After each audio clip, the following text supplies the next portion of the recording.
Hey everyone, 40 the Broadway Saiyan here, and welcome back to my YouTube channel, bringing you guys another video on Dissidia Final Fantasy Opera Omnia. In this video, I will be going over the next lost chapters to go live on Global Opera Omnia, featuring the return of Vayne from Final Fantasy XII. Joining Vayne as synergy for this lost chapter will be Paladin, Cecil, and Saiyan. The topics covered in this video will be Vayne's level 70 awakening, Paladin Cecil's level 70 awakening and rework, the banner featuring the return of both Vayne and Paladin Cecil's EX weapons and their realizations should you pull on the banner, and the Chaos difficulty boss fight against the White Kirin boss. Friendly reminder that every skill, passive, buff, and debuff covered in these videos assume you have every character weapon passive unlocked for the characters that I'm talking about, as I want to present them at their maximum potential. Lastly, thank you once again to Dissidia DB, the Tonberry Troop, and Safina's database for the information provided on this video. Without further ado, let's go ahead and go over the Vayne lost chapters.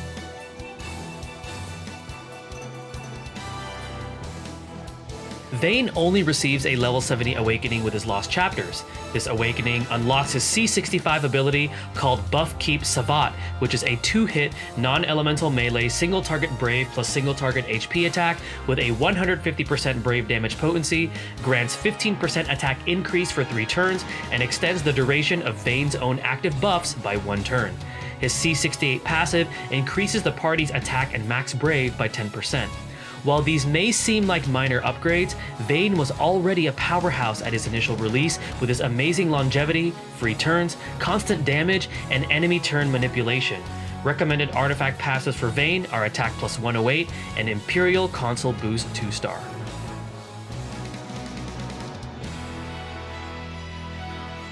Paladin Cecil receives both a level 70 awakening and rework with his lost chapters.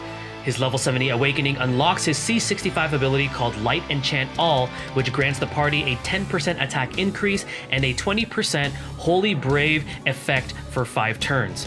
His C68 passive grants the party a 10% attack and max HP increase. Moving on to his rework, Paladin Cecil receives upgrades to both his Skill 1 Saint's Fall and Skill 2 Holy Flame. Skill 1 Saint's Fall gets the following upgrades: increased brave hits to 4, increased brave damage potency to 320%, added 150% brave overflow, increased duration for his framed buff Brilliant Sword to 8 turns, and removes the conditional HP attack. His brave attack ability Light Slash now also heals the party's brave by 20% of max brave. His Skill 2 Holy Flame receives the following upgrades: it now heals his own brave by 30% of max brave, brave and HP hits are now AoE, increased brave hits to 4, increased brave damage potency to 240%, increased brave damage to a single target by 1.6 times, added 150% brave overflow, increased HP recovery limit to 30% of max HP, and increased duration for his unique buff Divine Shield to 7 turns. His HP attack ability Luminous Blast receives an increased brave damage potency to 240%, added 120% brave overflow, and now deals 20% HP splash damage to other targets. Both this awakening and rework have significantly increased Paladin Cecil's viability with the increased damage, larger overflows, better HP heals, and the added Holy Enchant to the party to capitalize on the amount of holy damage dealt. Recommended artifact passives for Paladin Cecil are Attack plus 108 and Max Brave plus 330.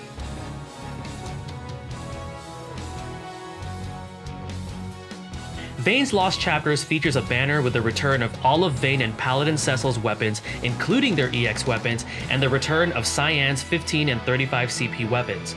Saiyan at this point will see virtually no use, as he has yet to receive any significant upgrade until later on, and he lacks an EX weapon. Both Vayne and Paladin Cecil's EX weapons can be realized. Let's take a look at Vayne's EX realization. Upon realizing his EX weapon, Vayne gets the following upgrades. 0 out of 3 upgrades his EX ability Tree of Saphira and its plus variant with increased brave hits to 6, increased brave damage potency to 360%, 20% max brave overflow increase, and while his unique buff Conqueror's Power is at 3 stacks, Vayne will heal his own brave by 20% of his max brave at the end of his turn. 1 out of 3 permanently increases his attack and max brave by 40%. 2 out of 3 allows him to start the quest with Consul's Ingenuity for 10 turns and 1 stack of Conqueror's Power for 2 turns. Finally, 3 out of 3 upgrades his EX ability Tree of Saphira and its plus variant by allowing it to cancel the break status on enemies, increase Brave damage potency to 540%, and increase Brave overflow to 180%. The A-type sphere, acquired from this EX weapon, is called Breaking Power, which raises the equipped character's Brave damage dealt by 10% when attacking a broken target. Paladin Cecil's EX realization offers the following upgrades. 0 out of 3 upgrades his EX ability Paladin Force with increased Brave damage potency to 420%, increase Brave overflow to 150%, and grants a new unique buff called Night Splitting Radiance for 5 turns, which increases his own attack and max Brave by 30%. 1 out of 3 permanently increases his attack and max Brave by 50%. 2 out of 3 allows Paladin Cecil to start the quest with Brilliant Sword and Divine Shield for 8 turns. Finally, 3 out of 3 upgrades Paladin Force, now changing it to a 4-hit, Holy Range single target Brave plus single target HP attack executed twice, increase Brave damage potency to 540%, and also allows him to have immediate access to his EX ability Paladin Force at the start of the quest. The C-type sphere unlocked from this banner is called Full HP Break Hit Brave Gain All, which allows the equipped character to raise each party member's Brave by 5% of their max Brave when HP is at max and they're breaking or attacking a broken target.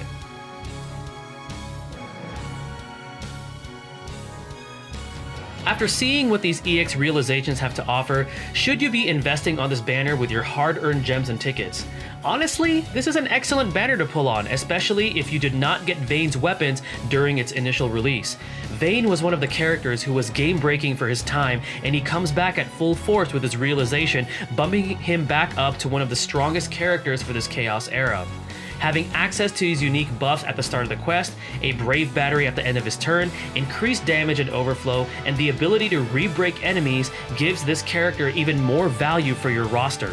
Paladin Cecil, on the other hand, is no slouch, as his EX realization further allows him to dish out even more holy damage with higher Brave potencies, higher Brave hits, and higher overflow. Let's not forget, his kit is very versatile with Brave Battery and HP healing, and he can now enchant the party with the Holy element, allowing you to capitalize on maximizing your party's damage capabilities.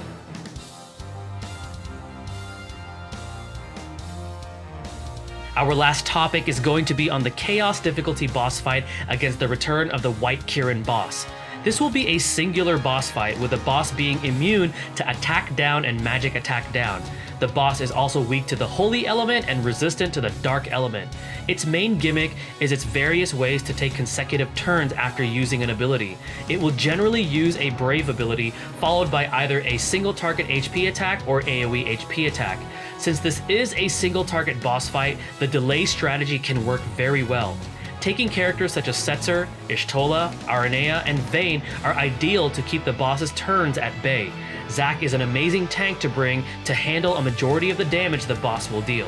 The boss does have a lot of HP, so be prepared for a bit of a longer fight. Hopefully this video helps you guys prepare for the Vayne Lost chapters on Global Opera Omnia. Once again, this is 40 the Broadway Saiyan. Thank you for watching my video, stay tuned for the next one, and mahal everyone.